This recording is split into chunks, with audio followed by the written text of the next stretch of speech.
कर्नाटक विधानसभा चुनाव के नतीजों में भारतीय जनता पार्टी को बड़ी हार का सामना करना पड़ा है और कांग्रेस ने आसानी से बहुमत का आंकड़ा हासिल कर लिया है।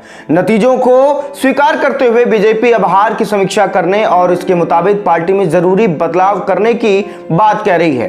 बता दें कि कर्नाटक विधानसभा चुनाव के नतीजों में कांग्रेस 137 सीटों पर आगे चल रही है, जबकि भाजपा 64 सीटों पर सिमट कर रह गई और जेडीएस के खाते में 19 सीटें ही आई हैं। कर्नाटक चुनाव में हार की समीक्षा से पहले भारतीय जनता पार्टी के कई नेता यह मान रहे हैं कि कांग्रेस द्वारा बजरंग दल पर बैन लगाने की वादे की वजह से मुस्लिम समुदाय का एक तरफा ध्रुवीकरण कांग्रेस के पक्ष में हुआ, जिसकी वजह से जेडीएस के वोट बैंक में बहुत ज्यादा गिरावट आ गई और इस तरह का चुनावी नतीजा सामने आया। कर्नाटक विधानसभा की सभी 224 सीटों के लिए शनिवार को सुबह 8 बजे मतगणना शुरू होने के 1 घंटे के अंदर भारतीय जनता पार्टी ने यह स्वीकार कर लिया था कि जेडीएस के वोट कांग्रेस की तरफ ट्रांसफर हो गए हैं। इसके बाद जैसे जैसे वक्त गुजरता गया, भाजपा की आशंका सही साबित होती नजर आई और पार्टी को बड़ी हार का सामना करना पड़ा।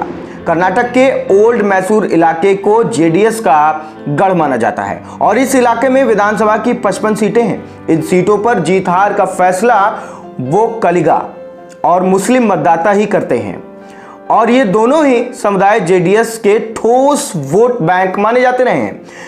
कांग्रेस द्वारा बजरंग दल पर बैन लगाने के वादे और भाजपा द्वारा इसे बजरंगबली के अपमान से जोड़ने की मुहिम में मुस्लिम वोट बैंक का ध्रुवीकरण कांग्रेस के पक्ष में कर दिया गया। कर्नाटक चुनाव के आंकड़े भी यही कहानी बयां करते हैं नजर आ रहे हैं। 2018 के पिछले विधानसभा चुनाव में 18.3% मत के साथ जेडीएस ने 37 सीटों पर जीत हासिल की थी। वही 38.1% मत के साथ कांग्रेस को 80 सीटों पर जीत हासिल हुई थी। लेकिन इस बार विधानसभा चुनाव में अब तक आए नतीजों की बात करें तो जेडीएस के वोट बैंक में लगभग 5% की गिरावट आई है और यही 5% कांग्रेस को ज्यादा मिला है।